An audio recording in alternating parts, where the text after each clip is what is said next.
Oh man, the hostess with the mostest. The ghost with the All right, most.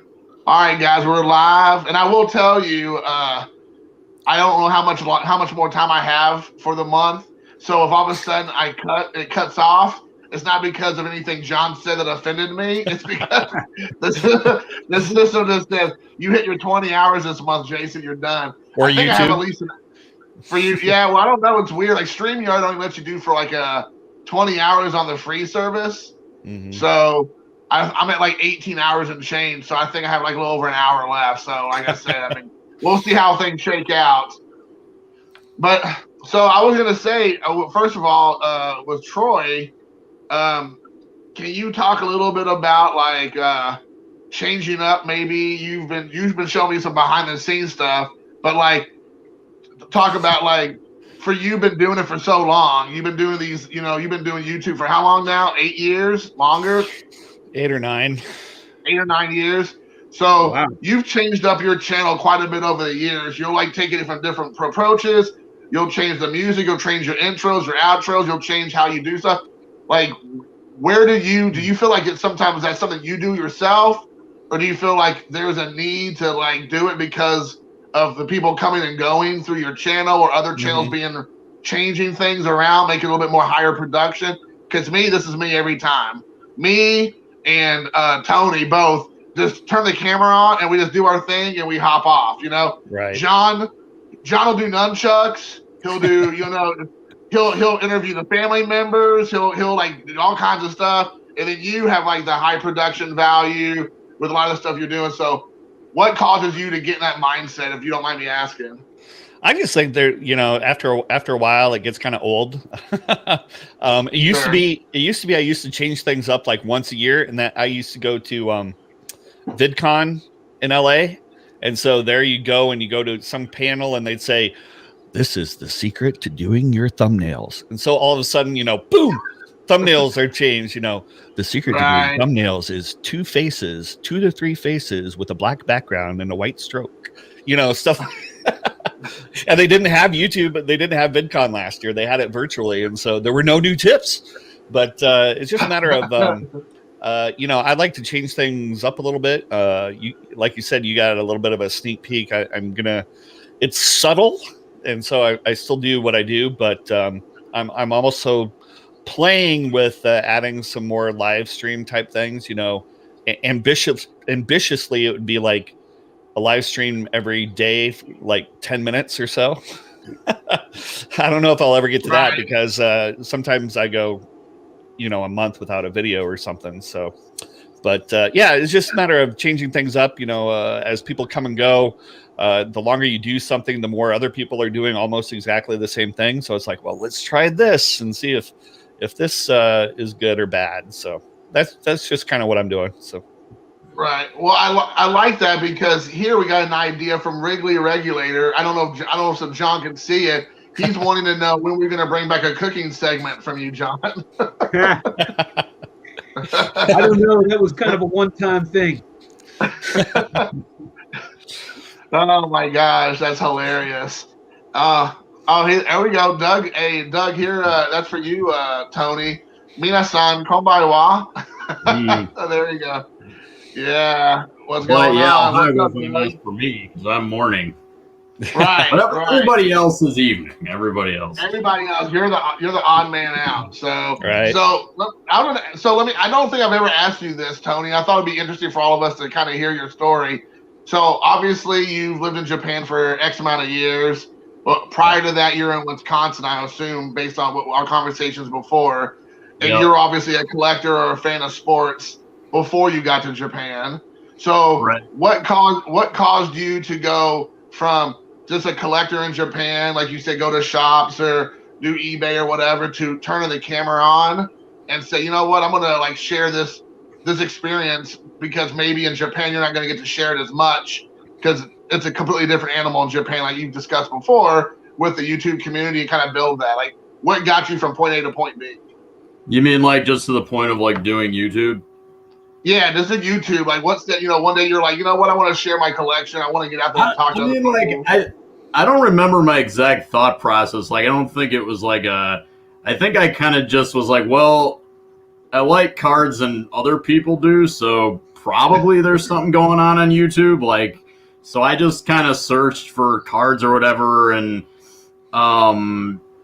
it just kind of, there's everything on YouTube. So I was just like, man, well, there's got to be something going on with cards. And when I made my account, I feel like there were channels like ours, but I think it was more like breaker channels and sort of like pack opening only channels. But I think like it's really sort of expanded in the last couple of years in terms of like channels where people just kind of hang out or show cards or do stuff like that. But yeah, I don't remember. I kind of was just like, I watch YouTube stuff every day, so I just kind of, This is a natural progression. It sounds like. Yeah. Was there anybody particular you were watching that kind of got you out of the, like you said, there's breaker channels, but that's not really what you do per se. I mean, you do a little bit of that on your channel, but was there a specific channel or two that you kind of was like, oh, I could do that too? Like, I like what they're doing.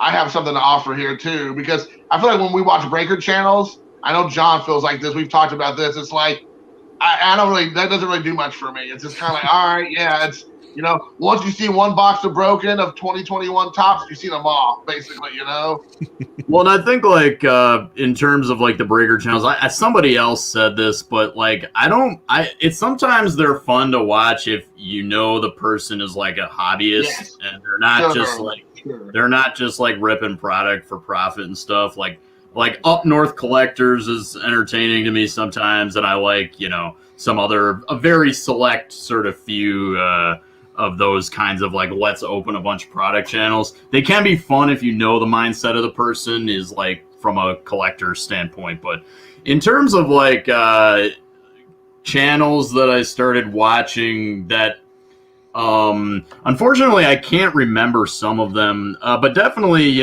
just channels where people showed just a lot of cool cards, and the format's really simple. They show cards, it's entertaining. Like Pepino Man's channel, I remember watching pretty early.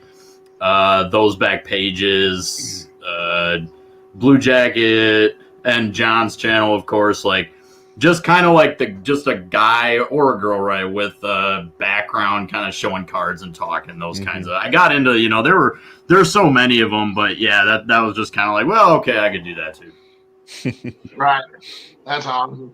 So I know, John, you're a pretty popular guy here on the interwebs recently. Everybody wants a piece of John, either on their channel or on his collection or his insights or whatever perspectives. So I mean, I first want to say thank you, John, for coming down to the cave with me today and doing this.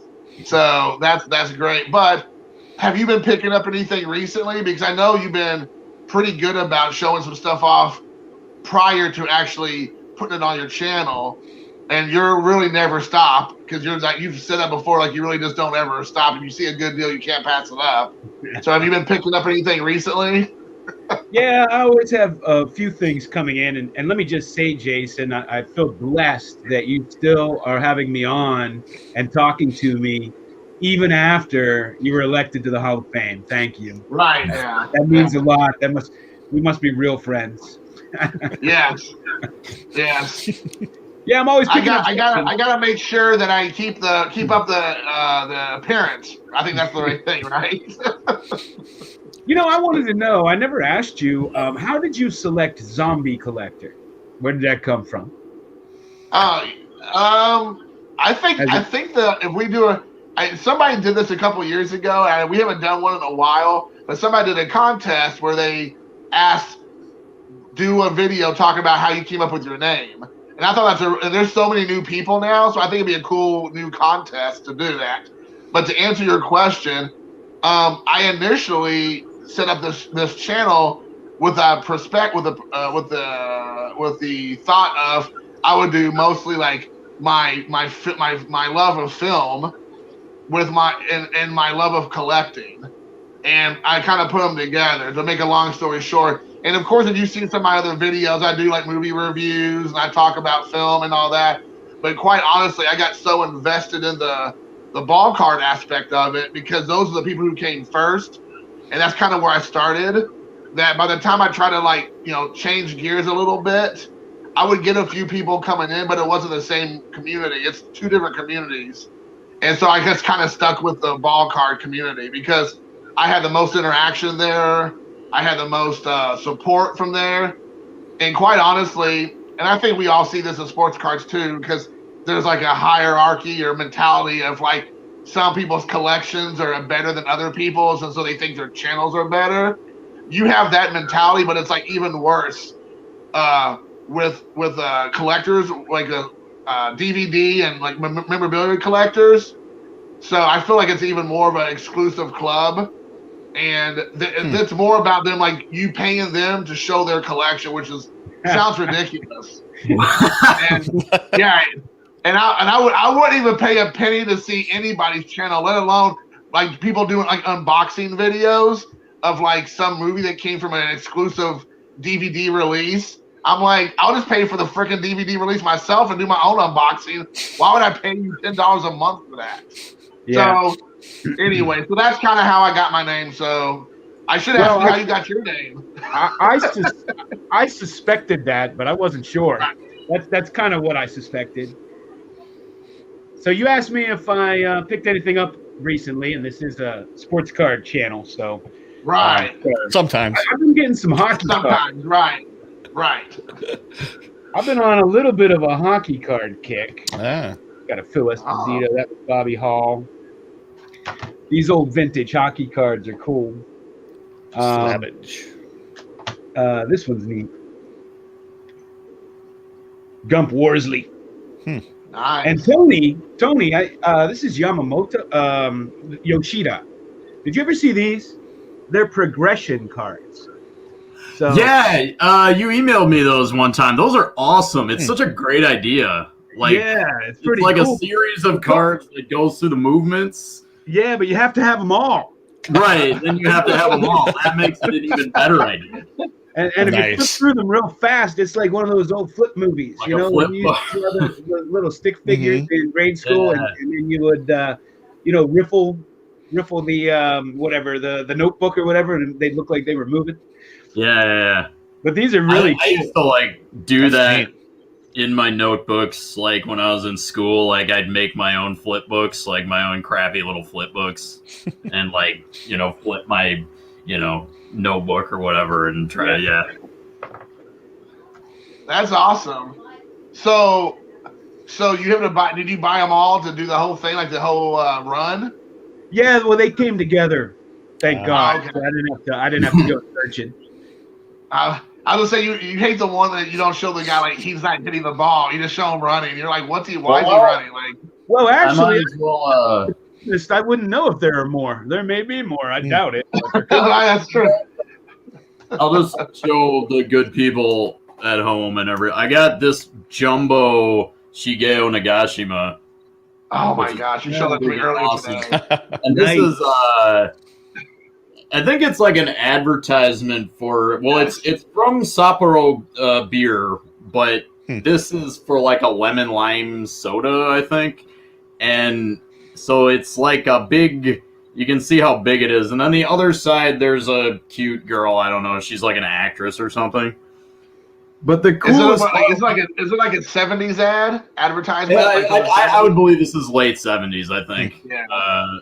And it has I was wondering what it was for, but it has a ruler on one side of it. And I don't know what the rulers. I think what this is like students could put paper homework on it or something. It's that's what you meant. Homework or put schoolwork on or something. It has like a built-in ruler on it and stuff. So this is real cool. I got this for not a lot of money. And it was just that's awesome. Like, hey. Yeah, he's like, hey, look at this. I have a Sprite, a Japanese version of the Sprite. Did they make those with protractors on them? That's like the higher level advanced version. Yeah, that's this cool old Baseball Digest with Bill Mazeroski and Gene Alley. And then Nice. in the back, is a really cool Louis Tiant. Kind of a card on the back there. Yeah, that looks cool. Yeah, it looks We gotta- a little bit like a baseball card. That's what I like. That it does look like one. You're right. That looks like a perfect image of Louis Tiant. Yeah. So whatever bad happens now, we have Stove here, so we can just blame it on him. So that's good. Stove is in the house. Stove, I don't have my, I have Pepito. What up, dudes? Why is he named Saint Loaf now? Saint Loaf. Some people become Hall of Famers, other people become part of the sainthood. They get like that's the next level of Hall of Fame. Right. First you gotta get, like, the Pope. Anytime the Pope lessens beatified something, after. right. You got to be a Hall of Famer first, though, and then the Vatican gets you. Hey, Stove, That's a good idea. What up, dude? Stove, I don't know if you saw my comment, but I want to get those lyrics to your song. I want to do a rap to it. Yeah. Turn it into a rap. I always wait a couple days and just hit all the comments so I don't miss anybody. I thought you were joking because that's based off of a rap. Oh no, I wasn't joking, but I didn't know it was based off of a rap. Did you ever see the stupid Target rap I did? No, I didn't. I But that did. sounds I like love something. that. Oh. Yeah, It was- That was something. awesome. I saw that. It was yeah. a spoof to Eazy-E. Hmm. Driving down the My street cards in and my my Target stuff. John. it was driving down the street in my one foe.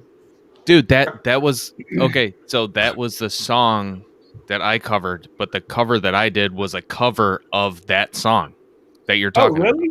Yeah, Boys in the Hut. yeah. It's by I Dynamite didn't even Hack. catch that. It's by This Dynamite is so, Hack. This is so meta. Double cover. John, that's why I thought you were joking because yeah, it's Boys in the Hood. I didn't even. Well, I mean, how would I know that from you singing it? Well, you should check out the cover. I used the karaoke version. It's from a band called Dynamite Hack who did an awesome cover of I see. the original. Yeah, I see. It's not as good as my Target rap, man. I need to see this.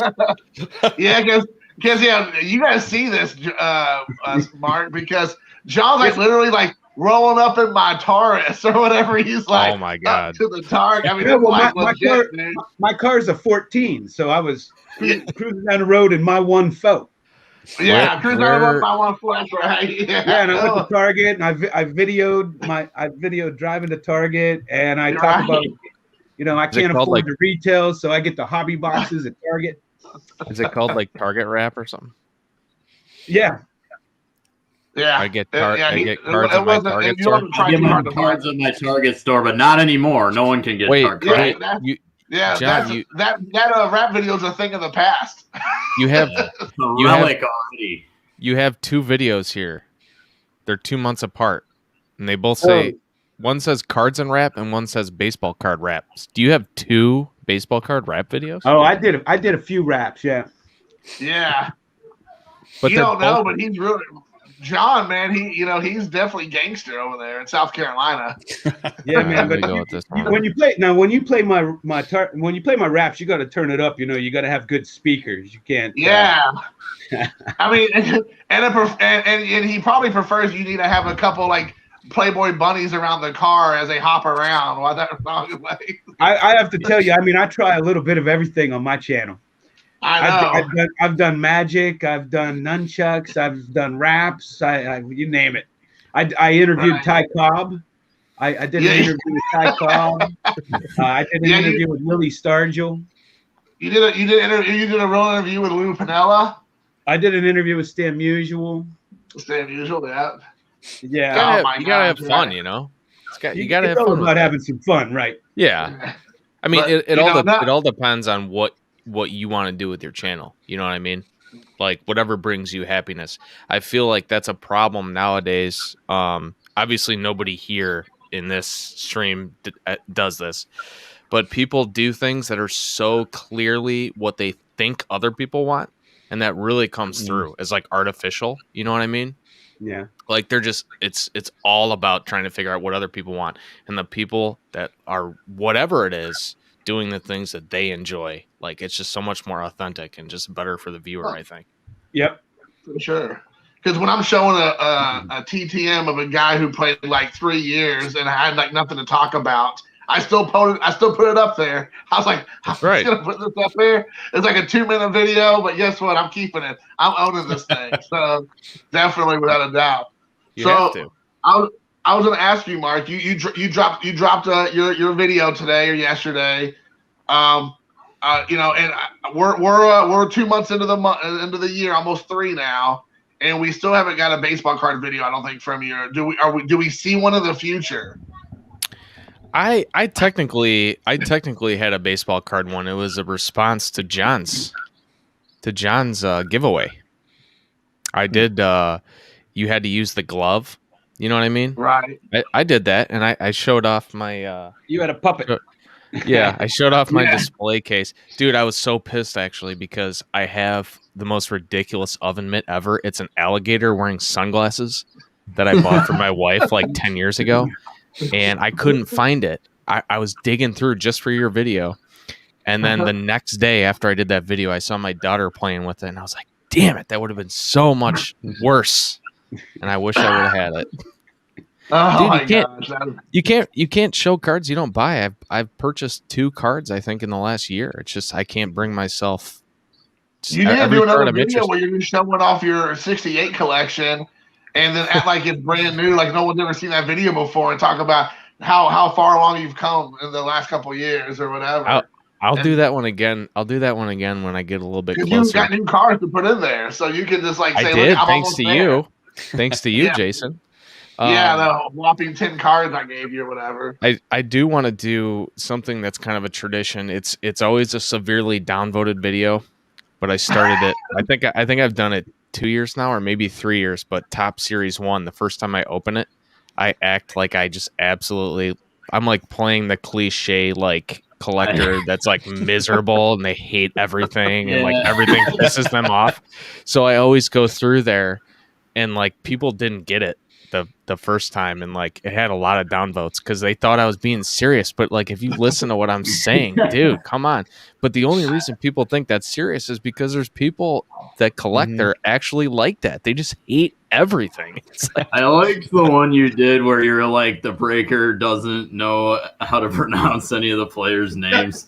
dude, that's based on real people though. Like, I saw think another one you should try is like the breaker is trying to stay positive even though the box like sucks. Dude, ass. that's a great It's idea. Like, okay, all right, yeah. Dude, Tell me, you got this guy coming your way. Like you can tell it's just dismal.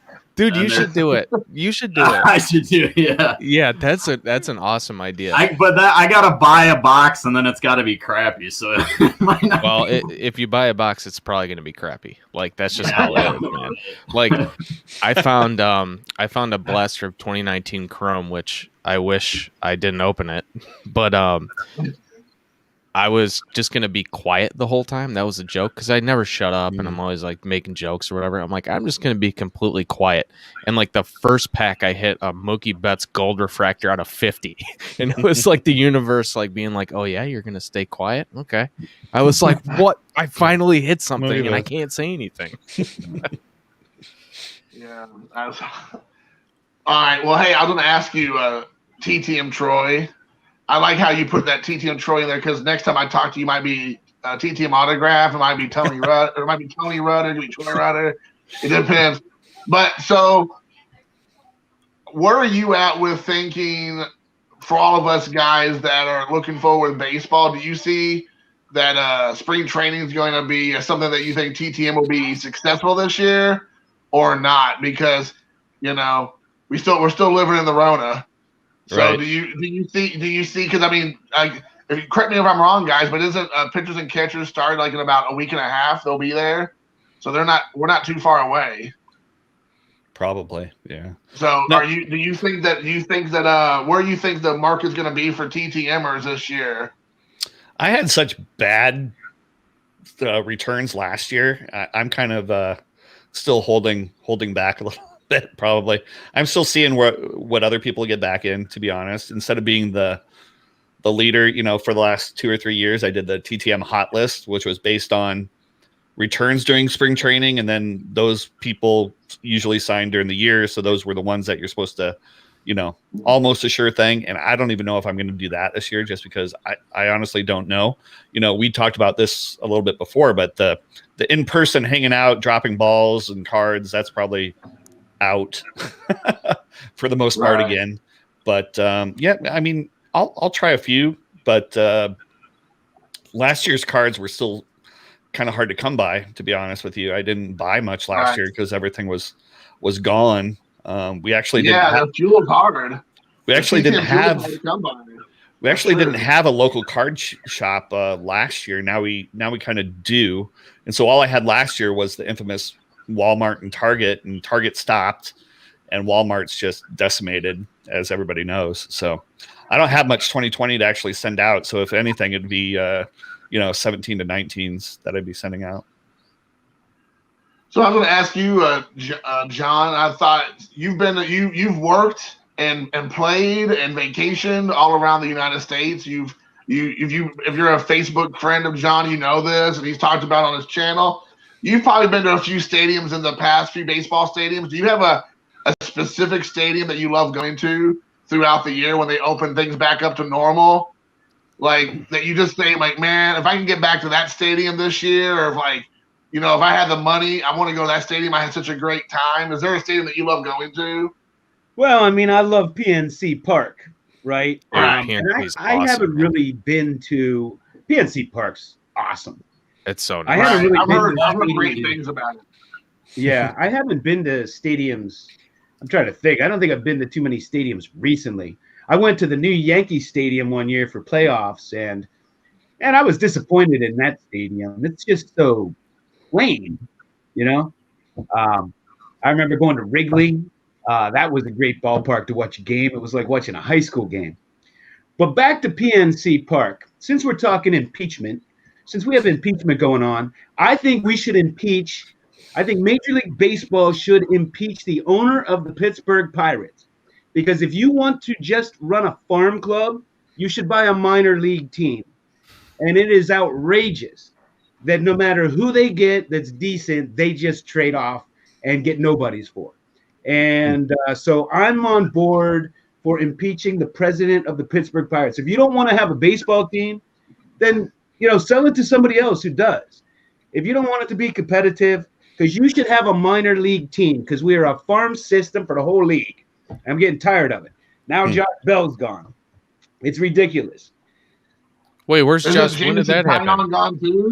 What happened with Josh Bell? Washington. He's at the Nationals now. When did that happen? Oh, about a month ago. Really? Yeah, anybody that's good, they get rid of. I gotta get caught up as soon as they're good. I mean, we're at a point where clubs they're just shipping off. We're at a point where clubs are like paying to move their best guys. Like, yeah, it's unbelievable. Salary just to get rid of him. Like that. That's kind of where we're at. So I don't really like that trend either. I heard there was this theoretical proposition that was to bring relegation to the majors. Like that would be the coolest thing ever. So like soccer. The top 4 worst teams would play each other, and whichever one did the worst, they go to the minor leagues for a year. And then the top team, they have like the group of minor league, they have a tournament, and whoever wins that one, you get bumped up to the majors the next year. Yeah. Like that will never happen, but man, like can you imagine like the pressure and the excitement from that? Like tanking would be done. It would be over because there would be too much of a financial disincentive to be bad. And I think there have been a few teams that tanked and everything lined up perfectly. Like the Cubs are the best example of this. They were horrible. They're absolutely horrible. And they got a bunch of first, top picks. And then they had some trades and everything worked out. Everything worked out perfectly. And then they slowly progress up and then they win the World Series. And that like justified the tank. So now the owner of the Pirates can be like, no. See, these other teams did it. This is what we got to do. We just got to rip the Band-Aid off. But that was like 1 in a billion, man. everything. They got lucky on everything they did. And, they get some credit for some of the moves that they did, but I just feel like that's a general trend that's not going to end anytime soon. Let me just tell you something. The Pirates ain't going to win a World Series. I mean, they get rid of every bit of talent they get. They got rid of Garrett Cole, and what did he do? He went and with the next two teams won 20 games in a row. I mean, everybody that's worth anything they get rid of. Mark Cuban's from Pittsburgh, and he wanted to buy the team and make it competitive, and he wouldn't sell it to him. I mean, if you don't want to have a competitive team, why are you owning it? Right. Yeah. Mm-hmm. I mean, I don't get it. I mean, because I understand it's a private business. You can do what you want, but that's a city team. It affects a lot of people around you. And it's just to the point of ridiculousness at this point. We've had so much talent on that team in the last 5-7 years, and it's all gone. Everybody's gone. I know. It's brutal. They had that streak of it was like unbelievable, man. How many years in a row did they have a losing record? It was like, yeah, they have the all-time losingest. They're the all-time losingest team in all of sports. Wasn't it like Wow. Wasn't it like 21 years in a row they were below 500 or something? Yeah, most years in a row with not going to the playoffs. I think it might have been 19, but it might have gone on longer than that because we had a few years. We had that one year in I think it was around 2000, like 8 or something like that. They had kind of they were just clicking. I mean, they didn't have any stars or anything, but they ended up having a good season. And then, a few years ago, we made the playoffs 3 years in a row. They had a good team, but then they just got rid of everybody that was on that team. That was like during McCutcheon's prime, right? Right. When Yeah, Pirates that's right. actually made the postseason a couple years in a row. That's right. The good old days. Yeah. Okay, So- I'm done with that. No, it's good. I appreciate it. Vegas, So I was Vegas thinks that they're going to be the worst team in the majors next year. Wait, who said who that? who said that? No, sorry, Vegas. the Vegas odds. They had the lowest over-under win total for next season. Yeah, I mean, we have a player or two, but I guarantee you, come the the playoff run, the trade deadline, they'll be gone. They get rid of they So go what- on to help other teams win go to the playoffs. Mm.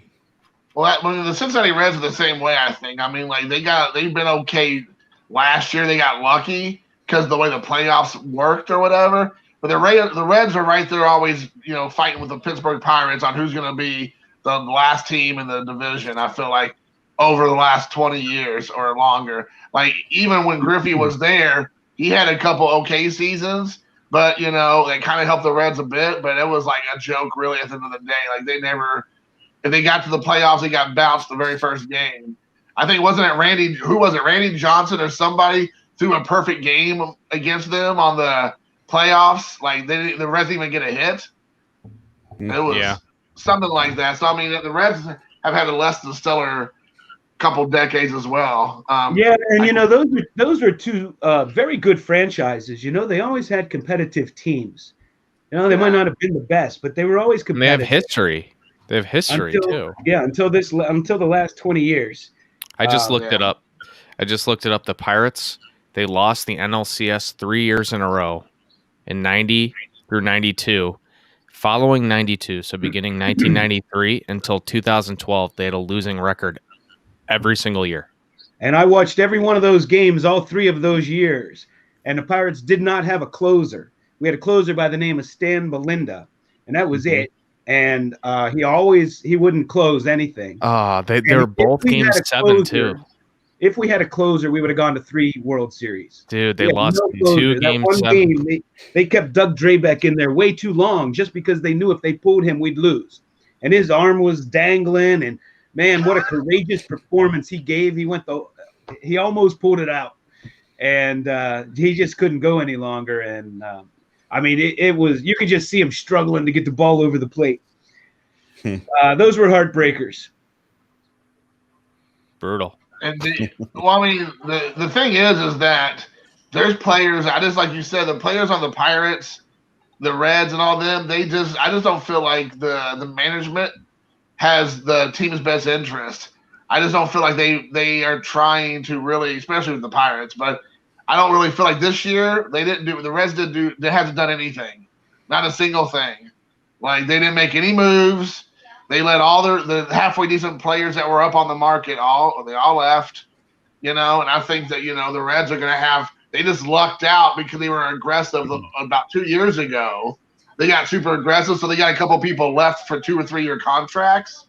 But, after this year, they're done. Most of these players are all gone. And I doubt they're going to keep any of them. And so I hate that because, they make a little splash and then they're gone. And then it's over. They go, okay, we didn't do it. So back to square one. When A-Rod signed with the Yankees, he made more than the entire Pittsburgh Pirate team. Their salary was $9 million at that time. $9 million total. Oh my gosh. So let me ask you all this question because it became official, I guess, yesterday or today. But they're going to do the double headers again this year, like they did last year with 7 innings and a guy on second base, I believe, if I understand correctly, to start. What are your all's thoughts about that happen again this year? Even though we're supposed to have a full season, so we're not going to have a truncated season like last year, which made, I guess, sense. But this year we're supposed to have all the games, but they're still going to do these double headers where they're taking out 2 innings each game and play it like that. I mean, what's your all's thoughts about that? Are they gonna reduce ticket prices for those double headers by the percentage of the game they're taking out? You think? That would make sense, but I doubt it. No. It'd probably be more money because they're trying to recoup from last year. I'm gonna give you prices. I'm gonna give you 7/9 of this pizza, but you're gonna pay me the full price because screw you. I don't care about you. Like, the Dodger dogs are only this big. Yeah. So. The Dodger weenies. Yeah. Caesar knows all about those sizes. So I got to jump off for a while. I might be back. Right. So we'll see you. All right. See you, Tori. Thanks, buddy. Actually, Caesar made a funny comment about my Shigeo Nagashi card. He was like, you're using it for measurement purposes or something. I'm not saying it as funny as he did, but I remember him showing that Griffey measurement device. So back to your role thing. Let me ask you this. Is the coach going to take them out to Chuck E. Cheese when they win? That's some real Little League crap right there. Right. I really thought the whole thing was like, okay, this is just like a one-time deal. But there's just too much of an incentive to shorten the games for the owners.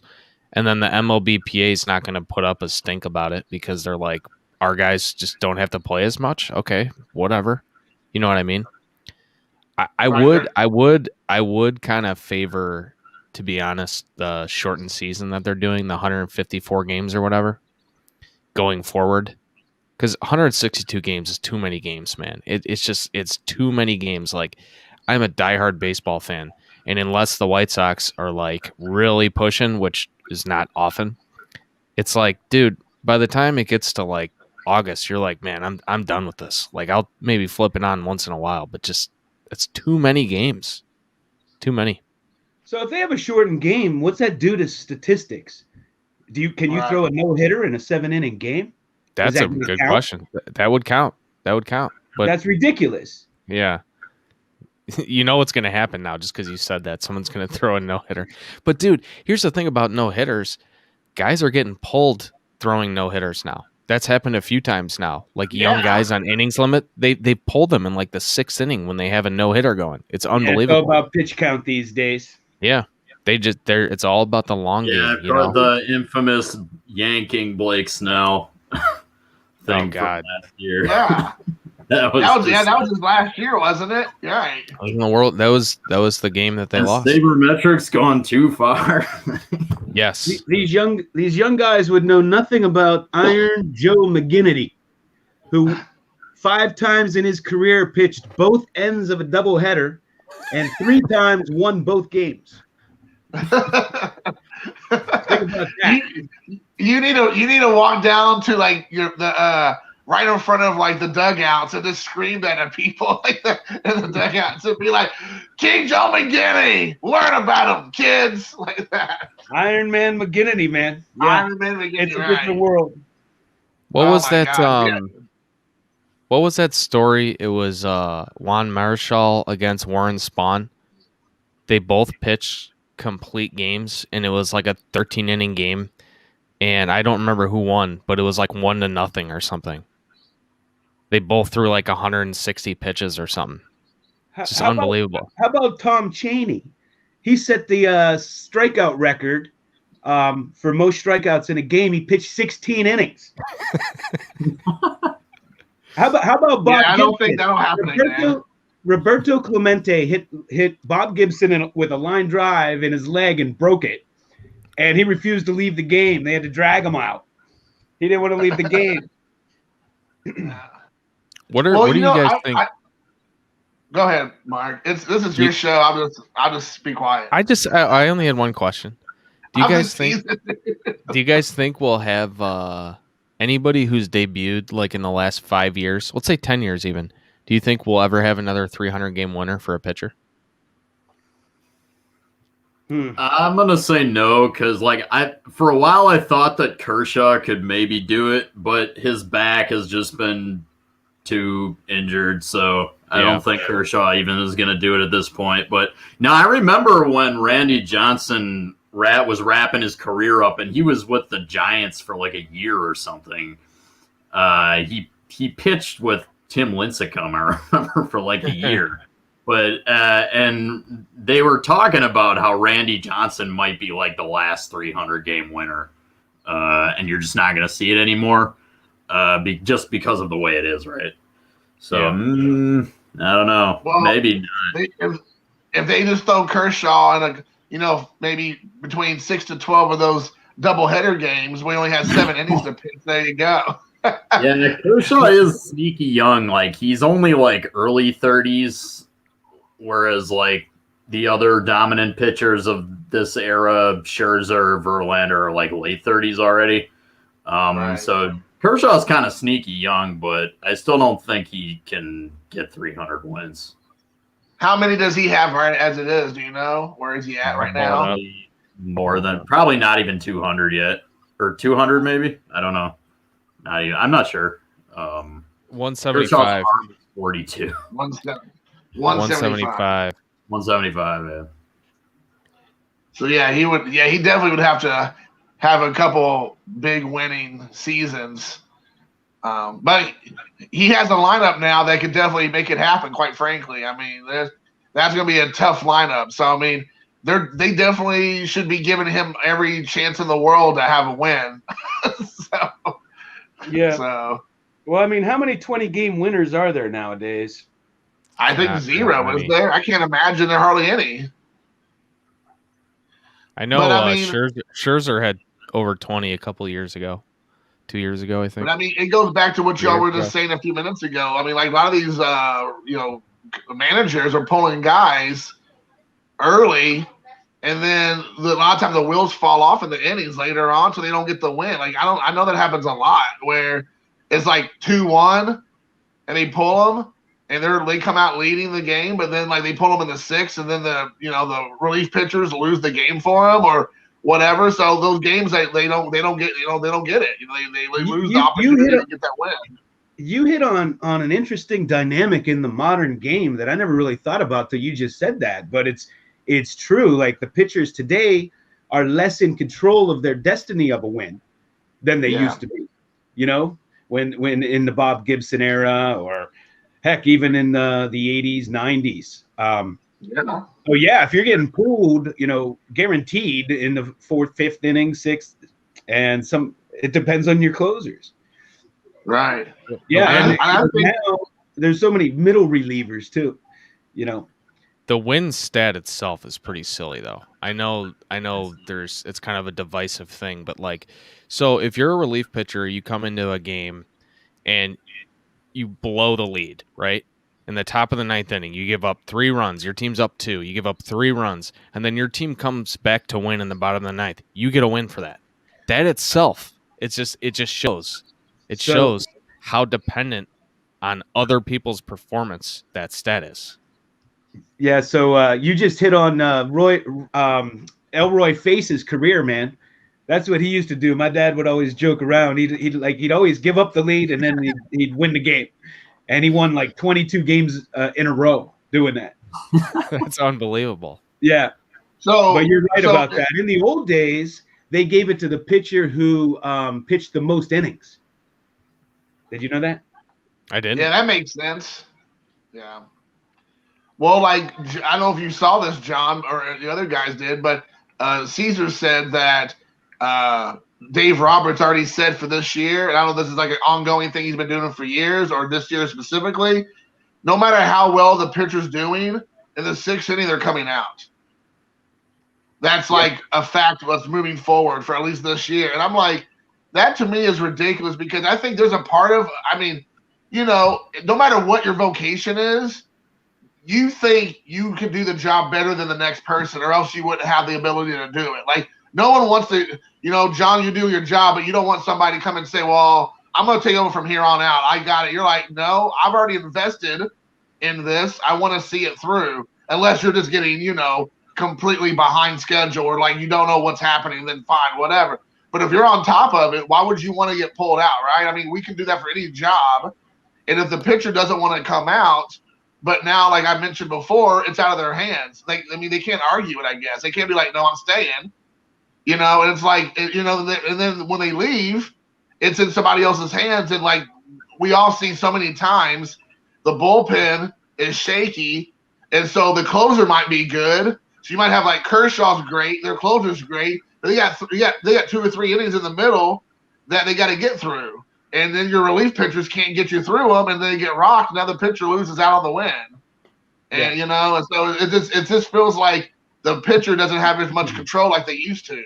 So now they have to leave it up to them. It's all the quant guys. It's all the computer guys. And I know a lot of people like bristle at that and they're like, oh, well, they don't know what they're talking about or whatever, but it's just math. And the thing about baseball is that there's all these things that are documented that happen. Like, and you can run data. You know, you think about a football season, what is it? 18 games? 19, is it 18 games per team or whatever? Regular season 16. 16. So in baseball, every team plays 162 games. It's been going on for so long. They have all this data, and the data shows. I think Shannon hit on in the comments is that the third time through the order, pitchers just get absolutely crushed. They get absolutely destroyed, and like that's where the game is on a modern level. But it is interesting to hear like a blanket statement, like no matter what. You know what I mean? Like, Yeah. if you have a guy that's just mowing down everybody, like Blake Snell was the perfect example during the World Series. Yes, perfect example. That's what the analytics said. And had the Rays not followed the analytics, they wouldn't have even made it to the World Series. They have a team full of non-stars, like cheap payroll, but they have an extremely smart, like research department.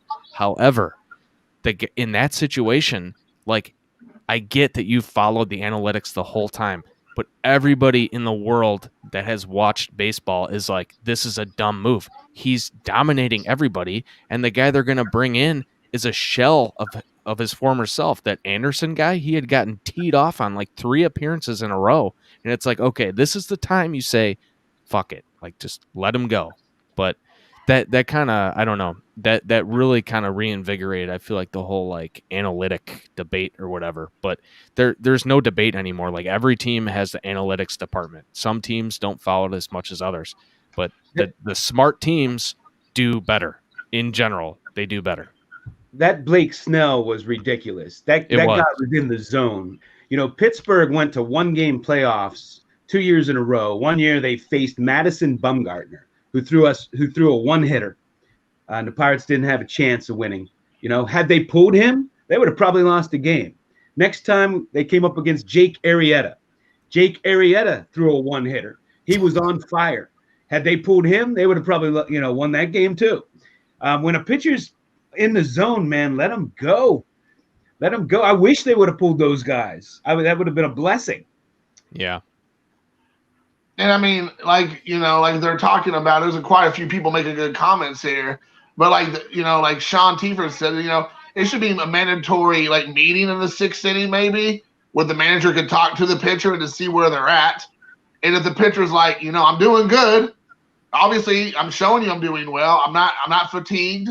Let him stay in. If he says he wants out, then as a built-in clause, if you're gonna take him out anyways, because like Pepito Man said, there's like 7th and 8th inning specialists now to get you to the closer. Yeah, the Super But a Bowl. lot of times, but the thing is, to me, like I understand that, but like how many times do you all watch the highlight reels or like the game recaps where they pull out the pitcher who's ahead 3-1, and then they put in the specialists in the 7th or 8th inning, and then they get tainted crushed by being a Reds fan.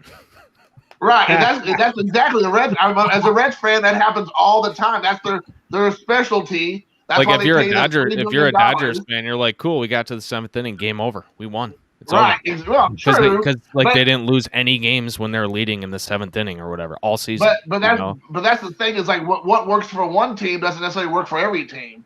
So you got to be able to be a manager and manage your team and not let the statistics do all the work. There's at some point you got to use the human element that says this guy is on fire, like we talked about before.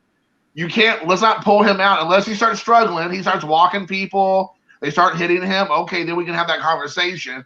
But I mean, that would go without statistics or not. That's just plain normal, like thinking baseball. Like, okay, he's getting fatigued now. But to pull him out when he's doing great doesn't make any sense.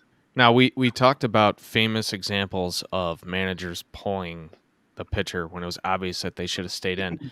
Let's talk about a famous thing that happened in the World Series not that long ago. Remember that mound visit? I forget who the manager was. Was it Callaway for the Mets? He came out there and Matt Harvey literally told him, go back and sit down. And it was like, hell yeah. And then what happened? He got absolutely fucking shelled and it cost him the World Series. That's what happened. Watch the clip. He literally tells him, like, go back and sit down or something. And everyone was, like, so excited. Like, oh, he's a tough guy. He's telling him. Like, the pitcher, if you think about how few people get to that level, like, you have to have a certain, like, ego to be at that point. You've dominated your entire life at this thing. And then some guy's going to come out and be like, nah, you're done. And are you ever going to be like, yeah, you're right, I'm done? Like, very rarely is that going to happen. And if it does happen, that guy probably sucks. You want the ball, right? So, like, if you're a manager, like, if you take it to the other extreme, well, I'm going to go out and just ask how you're doing. They're going to be like, sit the fuck back down. I got this. Every time, no matter what. Even if their arm's going to fall off, they'll never admit it. Freaking CC Sabathia, one of the most unbelievable events in modern baseball. His last appearance was in the playoffs, I think, for the Yankees. He dislocated his shoulder, and he told the coach he was fine.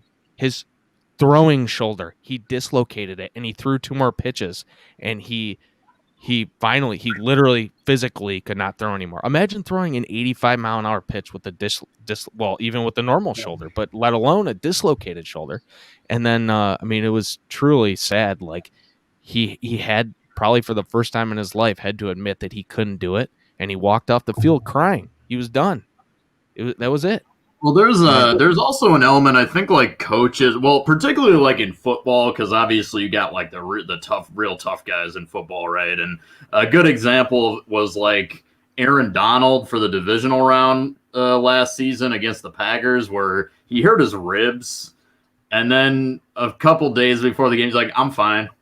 Yeah, I'm totally fine. It's like, no, you're not, and a lot of it's like the coach probably told him to say that because it was like strategy. They're like, we want the Packers to think he's doing okay, so they plan for him. But like, and of course he obviously wasn't fine. So I mean, like, the point is like, yeah, the player's never going to be like, no, I have a boo-boo, I got to go, you know. Yeah. We like to say the guys are prima donnas, but not many of them are. Ronnie Lott had his pinky amputated because he didn't come out of the game and get it taken care of. Right. You know who the craziest of all the major sports, the craziest guys are the hockey players, man. Like, those guys they have to report the injuries to the league. So they go on the injury report and they say upper body or lower body. That's it. Because if the opposing team knows this guy's shoulder's banged up, they're going to go for his shoulder. So in the playoffs, these guys will be out there and it's like, man, something's wrong with this guy. Like what's going on with this guy? He's like so slow and he's like not doing anything. He's like the star of the team and he's like, something's up. And then they get eliminated and they're like, so what's going on? He's like, oh yeah, I snapped my Achilles in the first game.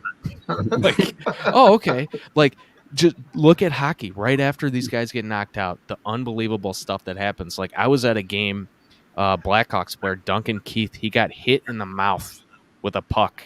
I think he knocked 8 teeth out. They take him out, not completely. They just take him out of the shift, and he's sitting on the bench, literally coughing teeth up. He's getting the teeth out of his throat, and he comes right back in, and he plays the rest of the playoffs with no teeth right here. All these teeth are gone, and he was smiling and stuff, and he just waited till the end, and they won the Stanley Cup, and then he got his artificial teeth put in. Like those guys.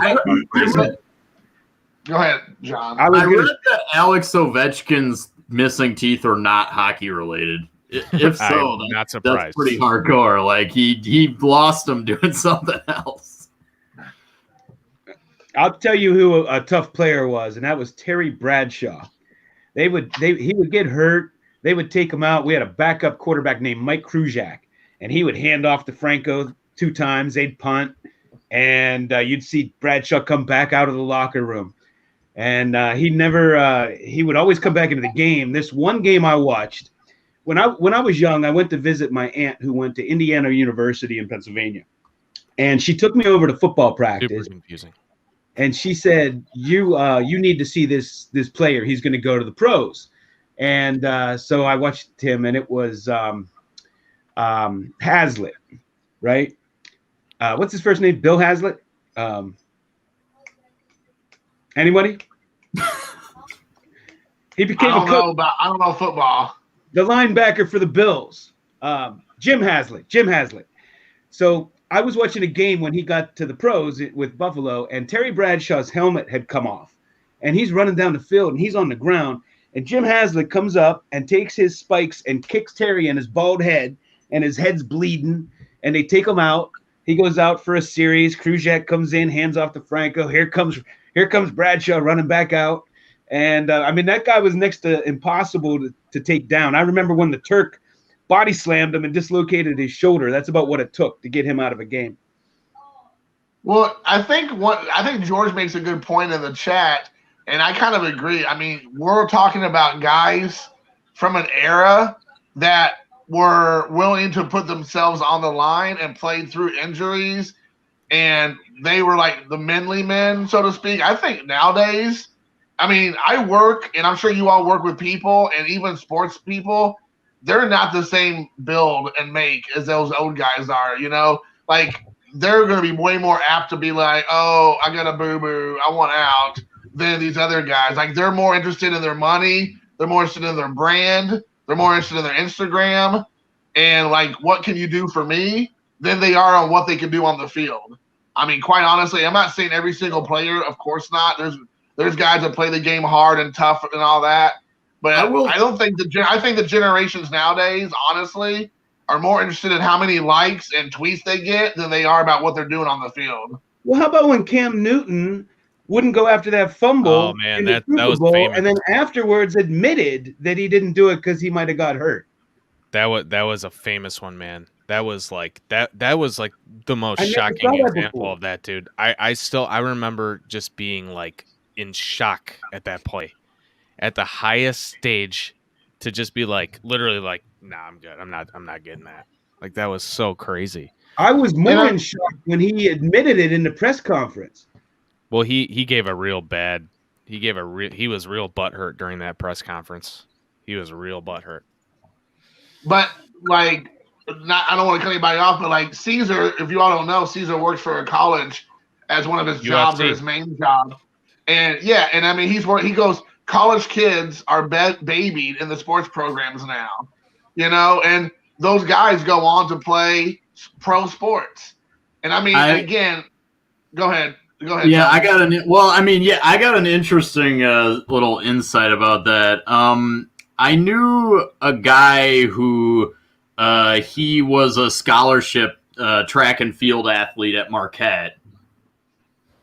And he told me all the and he's just track and field, right? He's not like revenue sports like basketball, football, right?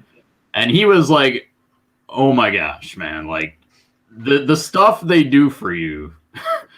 He got like a list, like this is all the easy classes you should take. And actually, my brother-in-law, who was a pretty high-level collegiate wrestler, he attested to the same thing. Where they do like in a sense like baby you, like they roll out the red carpet and they give you all this stuff like here's classes that you'll pass without showing up to, so you can maintain eligibility. Blah blah blah. So yeah, I mean there is a lot of truth to that, I think. Yeah, I had a teacher friend that I knew that she taught English 302, which is a 300 level class, and it was about resumes and interviewing. And I had to take it because I went back to school after like 10 years, and it was full of the football team here at the university. So because everybody knew that she would give them, and all the wrestlers, my brother-in-law told me all the wrestlers took Portuguese because like the teacher was like related to the wrestling program. There was an agreement. Wow. All the wrestlers were in Portuguese, and they just knew they'd get like a free pass taking Portuguese. Wow. They all graduated with a Portuguese degree and a master's degree in Portuguese. Yeah, it's like hey, take Portuguese, take this like cinema class so you don't have to show up and okay. Maintain your C average and be a student athlete, quote unquote. Go ahead, Tony. I went to visit John. I went to visit my daughter in college a few years ago, and there's all these pets, and I'm like, wow, times really changed. You're allowed pets in your dorms, and she's like, no, those are service pets, therapy animals. Handle with going to school. I'm like, what? They do that. You're triggering Jason so hard. He's getting triggered. They do that for a week. They do that for a week. Where I work is they bring in the dogs and cats and for a week during finals. So yeah, I don't know. When I'm getting beat up at work, I don't get a service pet or a trophy for doing not so good. I think there is that general like trajectory for sure in professional sports. However, there will always be the athletes that transcend that stuff. And like, sure. I mean, like you think Tom Brady, like, sure, he might be a baby. I don't know. But like that guy deserves like, you know what I mean? Like I'm not a Brady fan or whatever, but like, he's not, I don't know. He goes out there and he wins, and there's still a lot of tough guys. There are. It's just, sure. I feel like you kind of project, not you, but just in general, people kind of project their worldview on sports. It's like a microcosm of everything. And there might be some truth to that, but you always have to like keep your mind open and look for that like killer instinct. Like there are absolutely players that the game means everything to them. You know what I mean? There's a lot of them. And of course, there's going to be the ones that they care about is themselves or whatever. But I don't think that's universal. But the thing is, and I do agree with you as a general thing. Of course, there's players who obviously care, and I'm sure there's more of those players than there's not. But I mean, if we all of us watch baseball, we've all talked about it. I mean, that's why we're all really talking here right now. And I don't know about you guys, but I can say over the last 10 years or so that you have players consistently across teams, across even maybe years of playing experience or whatnot, who have chosen the approach of not playing the game hard or hustling as the better approach. Like no one's chasing balls down in the outfield like they used to. I don't think they're not hustling down the base pass as much. I mean, you had like people like Jeter and like Griffey Jr. and Ichiro that was like sacrificing their bodies to catch a ball. And now the ball's like 5 feet in front of them, and they jog towards it and lets it fall in front of them in the outfield now. Like, you know, it's just like you see that all the time. It's not like one guy. I mean, we can talk about Acuna, like how he won't hustle. I was gonna say, I was gonna mention that. It's bigger than Acuna, though. It irks me when I watch the Reds and you have the outfielders and they just like slow jog towards the ball as it comes towards them. Well, I mean, and they they're don't on the even Reds. attempt Maybe to that's as hustle. fast as they can go. Maybe they're I'm trying like, their hardest. You're getting paid $10 million a year, and you can't move your butt a little bit faster than a brisk walk. Like, come on. Pepino That's says Manny Machado, Charlie no hustle. Oh yeah, dude. that's what the Machado. See, I agree that there are probably more players than ever with that mentality, but I still think it's a minority. Because Sure. when the guys do dog it, everyone, social media, everybody goes after these guys. Like Acuna, the opinion on him turned so fast when there were several incidences of him dogging it. People don't want to watch that. Like you don't want to pay money to watch somebody not trying their hardest. And like those guys turn into villains. Like Acuna's not a villain yet, but like Machado, and I know he had a couple other instances of other things, but that dude, he's like, yeah, I'm not a Charlie Hustle type of guy. It's like, are you fucking kidding me? Jason, that's why you should be a fan of Tim Anderson, because that guy gives 110% every pitch, on offense, defense. That guy is laying it out there, dude. Every play, 110%. Yeah, you don't want my hot take on Tim Anderson. No one wants to. Oh, hear I've that already right now, gotten so. them. I've already gotten them. No, we'll lose everybody interested in watching this, and everybody else will. All you other guys will like delete or disconnect from the call. So. Such a cracker, Jason. I know I am. So, what do you all think about like people who air in the era we live in now? I mean, again, social media is such a big thing with sports.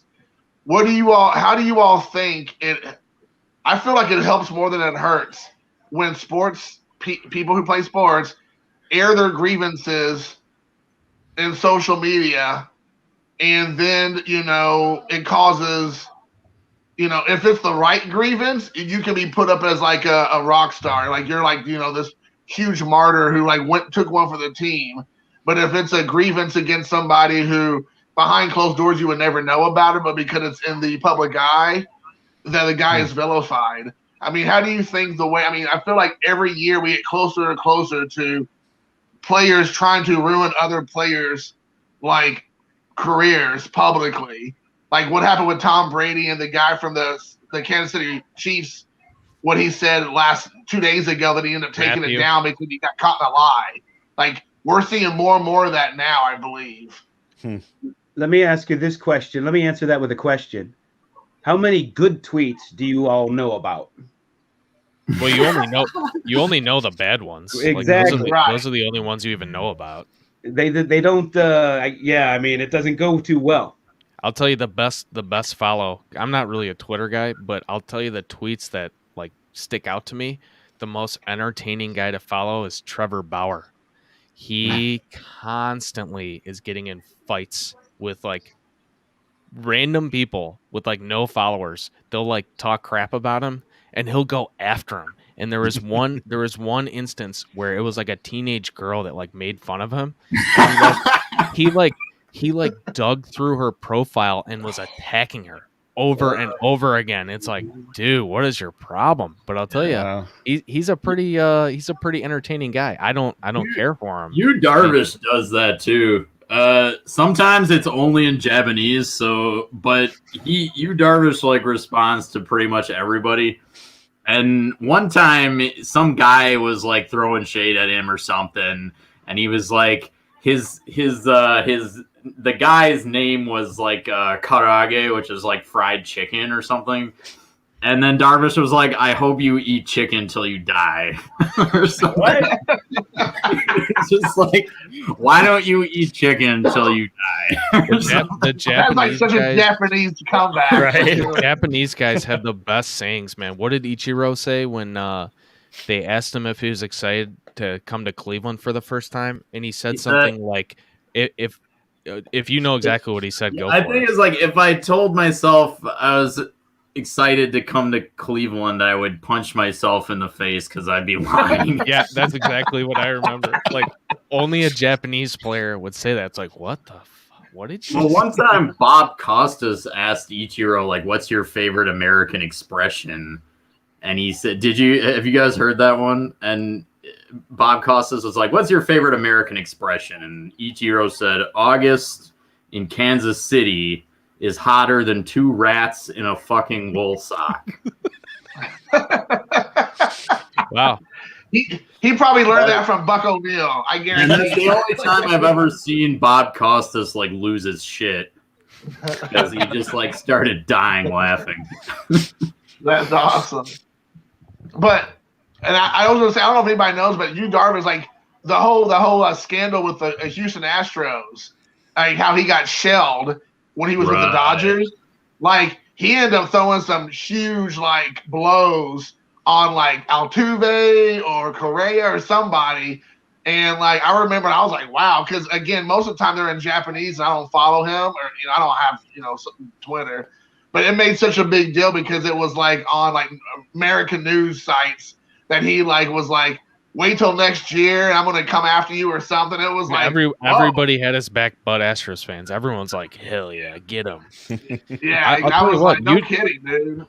I gained a lot of respect for Yu Darvish after he got shelled in the World Series. I saw some clip of him, some like TMZ type person like saw him at the airport, and they like asked him some questions, and they asked him about what do you want to say to fans or whatever that are like upset or whatever, and he's like out of the season, it's over, and he like teared up, and he was like, he said he was sorry, and like there's a guy, the game means everything to him, and it's not just money, man. Like he was like, it hit him hard, man, and the honesty and empathy he had for the fans, like versus like, oh, we'll get him next time or whatever, blah blah blah. Darvish really took the high road too when Yuli Gurriel did like a racist gesture towards him. Yeah. His response was incredible. Like it was super gracious and like just so yeah. He seems like a classy dude, even though he sometimes like gets into creative Twitter spats. Like, but personally, he was like, I can't wait till the next time I face Yuli Gurriel. Like, I'm gonna sit his ass down in 3 pitches. All right. I think to answer your question though, Jason, I think I don't know. I think it's weird. Like, it's inevitable because of the relationship that these guys playing, the younger guys, they grew up on social media. A lot of them are getting in trouble for things they said when they were teenagers. Like, thank God Instagram and Facebook were not around when I was a teenager, dude. Like, yeah, I think we all probably feel the same way. Oh my God. And some of these guys, I kind of feel bad for them, to be honest. Like, I know Josh Hader got in a lot of heat when somebody dug up one of his tweets that he sent when he was a teenager. It was like a rap lyric with the N-word in it or whatever. And things did not go well for him. But these guys like grew up in that environment, so they're not just going to stop. Like, this is what they do. And all of a sudden, hey, you have millions of people that all of a sudden care what you have to say. You know what I mean? But I still think it's like, if you're running a team, it's like, guys, any team related stuff, please just keep it in-house. If you have problems, whatever, like, let's resolve this in-house. We don't need this stuff getting out, because those are the teams that don't do well, when the guys are all fighting with each other. And I don't know. I mean, John, what do you think? I mean, you obviously, I feel like you know a lot about the behind the scenes with a lot of teams. I mean, especially with the Pittsburgh team and stuff. I mean, do you see this kind of thing like not doing good for, the teams? And I mean, like, especially teams that like the city counts on. Like Mark was saying, like, it's never good for a team to air their dirty laundry publicly or go after other teams. And Pittsburgh like loves their pro teams. Like, like you said, Pirates suck, but they got so many fans there supporting them all the time. So, I mean, I don't know, like a town like Pittsburgh, I feel like they would really need like her, positivity going on. Yeah, I mean, I'm kind of mixed emotions because, for years, when they interview athletes, they all say the same stuff, right? They're taught what to say. They never say anything. They're Tom never Brady, like dude. honest. It's a team effort and the same old stuff. Sure. And recently, that started to change, where players are actually starting to voice an opinion. Like I remember, I think it was 2 years ago when Big Ben and Antonio Brown got into that. Big Ben said something on an interview, and it wasn't that bad. It was kind of minor, but it was his opinion, and that started a scuff between them, and things got real ugly there in Pittsburgh with that team. But I think we all just need to embrace, and me in particular, that it's a new world, and college kids are going to have service pets, and the Clayton Kershaws of the future are probably going to have service pets in the dugout. And the life that that's what we're gonna have. Like, hold on, I think we all I'm just sending need a to tweet out. Hold on a second. I volunteer as tribute. I'll be They're the gonna service be- pet in the Dodgers dugout. I mean, that's just the way it is. And there are benefits to this new world though. Like as a fan, you have more access than ever. You know what I mean? Like Yeah. I don't personally seek to interact with these guys or whatever, but you're getting a sense of who they are more than even 10, 20 years ago. You have no idea what the only interaction you have is they're walking out of the game, you try to get their autograph, and they're like an asshole, and it's like, whoa, that guy's an asshole. I never would have seen that coming. Whereas now everyone knows who the assholes are because they make it known, because you know so much about them, so there's pros and cons. If we could go back and take that back to a sports card collecting angle, I don't want to know that much about these guys because then I'm not going to I'm want with their you. cards anymore. I'm with you. Right. Never meet your heroes, I want to man. know every detail about their life or how they are. Never meet And your actually, heroes.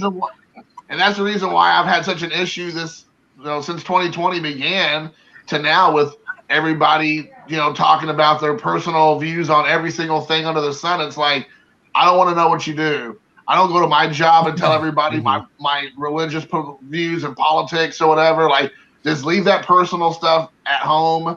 I don't need to hear about it on the field and interviews or whatever. Because it's kind of a good segue. Because if you remember last week, LeBron James ended up getting got called out by a lady in Atlanta, Georgia. Courtside one of those Karen. Atlanta housewives cussed him out on Yeah, the court. she came off bad though with the whole context. She came off bad with that whole thing, and I didn't even see that.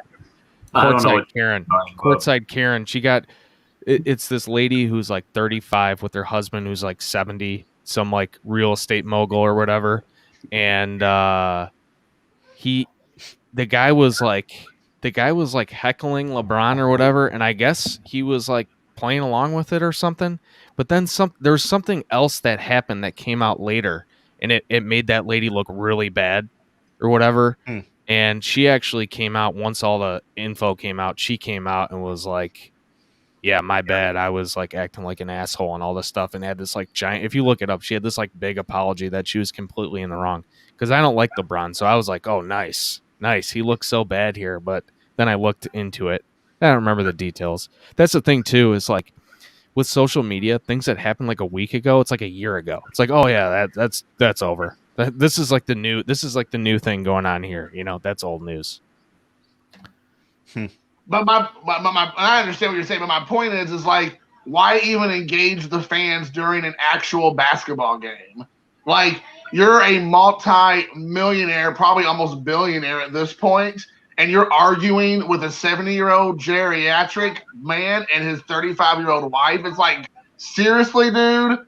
Like, That's like football or baseball that players used to like get up in the stands and start brawling with heckling fans and stuff. Remember back to Indiana Pacers, like Meta World Peace? They like ran into the crowd and started fighting the fans, like back in Oh like yeah, 93 dude, the or malice at the something. palace. The malice at the Right. palace. I remember the malice of the pals. Yeah. So I mean, like, But I mean, honestly, though, I mean, seriously, I understand like whatever the woman said, but it may not have been favorable. But I mean, let's be honest, dude. Like at the end of the day, he's like jaw jabbing an old man and his wife. It's like, dude, that's play awesome. Like man. that the best thing I've ever seen in person at a sporting event was an athlete who's answering back at a fan who is heckling him. It was amazing, dude. It was amazing. It was Ken Griffey Jr. It was at Wrigley Field. It was a day game. There was like 5,000 people there. And this guy was just riding Griffey the whole game. He was the only guy he was riding. And finally, like his fourth time coming to the plate, he just turns around like slowly and he points his bat at the lady sitting next to him. He's like, "Are you with this guy?" She's like, "Yeah." He's like, "You shouldn't be with a guy like that." And he just turned back around. Everyone, even the Cubs fans, are like cheering him. Like, that's awesome, dude. Like you gotta have some kind of interaction. You know what I mean? Like those are the memorable things. The best fan interaction I ever saw was Mike Curtis for the Baltimore Colts when a fan ran onto the field and stole the football. And he was a mean linebacker, and he came up and he just plowed him and tackled him. And, and they asked him afterwards, they said, "Why did you tackle him?" And he said he had the ball. That's awesome. That is awesome. Oh my God, that's hilarious. So Sean asked the question: how many of the game worn relics in 2021 Tots products are going to be pieces of face masks? I heard pandemic. I heard Trout's SSP is him wearing a face mask. Are you serious? Yeah. Well, to be fair, Jason, it's an SSP. It's like there's probably like 5 of them. It's like a joke. But yeah. Yeah, but Let's see if we can 10 find it. years from now, you're going to have a little piece of the fur from the service pack. They're gonna save the dog after the game. the cat hairball.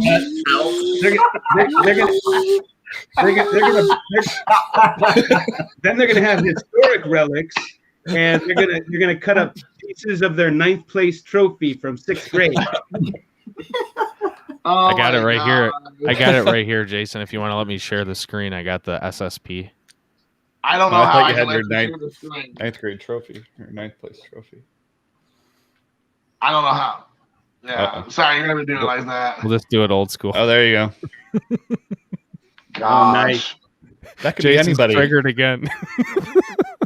I'm surprised it doesn't say hashtag BLM on there. Like, God. That's Did you go to crazy. Marquette? Well, Tom Cruise would be What? happy. that Tom Cruise would be happy. He will not Did you go cuss to him out on Marquette? the set. Did you go to Marquette? Sorry to interrupt. Tony. no, I went to Wisconsin. That's okay. A Badger. Uh-oh. Did you go to Marquette? No, but I had a bunch of friends who went there. Just curious. One of the funniest signs I ever saw at a Badger basketball game. I just got to bring this up because it's funny. We were playing Marquette, and it's a big rivalry game. And this guy just had a sign that said "Marquette football sucks." Dude, it's so funny. It's so funny you mentioned. Like my whole They time. don't have a football team. Though. My whole time in college, I would mercilessly just taunt all these Marquette guys. They would talk shit about like Illinois basketball and stuff. I'm like, "Oh yeah, how's your football team doing?" Like you're gonna act like you're some big like sports school or whatever, which they had a good run in basketball or whatever. But you can't talk crap. You don't even have a football team. Give me a break. And we just They had lost there 99%. was a local kid that you might have heard of him, Vander Blue. He was a local kid, I think a Madison kid, and he went to Marquette. He was one of the few really I want to say he was a 4 or 5 star recruit, and he chose Marquette over Wisconsin, and it was like People Judas. get real butthurt about that. Yeah, I remember the game, one of the games where he played against us, at the Kohl Center, and those were some of the most intense boo birds I've ever heard. like when he was announced, because he was a Madison kid and chose Marquette instead of Wisconsin. So yeah, we were pretty butt mad. Butt mad. I like So it. are any of you guys watching hockey or the NBA right now, or are you all just holding off until baseball season? I don't have the time. I would watch hockey if I had more time, but I've been watching a little hockey. No, I'm not watching much of anything. Waiting for So baseball. we're waiting for baseball. I feel like What was that, Troy? What were you showing off? I didn't see that. For some reason, I bought some Wisconsin cods. Oh, nice. Oh, there. Nothing in there but a You're JJ gonna Watt. get some But autographs. nothing in there really but a JJ Watt. And Ricky. There's Oh, Ricky. nice. Bucky, man, Bucky. Bucky. Not Ricky. Ricky Henderson. No, Because Bucky. it's Bucky Badger. There's Oh, Bucky This one, Badger. this one could go to anybody. TTM, I guess. So Yeah, true. Troy, So, what's, John, what's your favorite? Sorry, Go ahead. No, go ahead. I'm just curious because the whole TTM thing is interesting to me. nice. What is your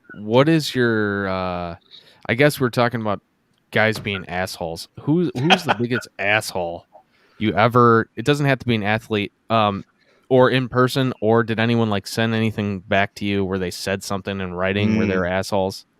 Anyone come to mind?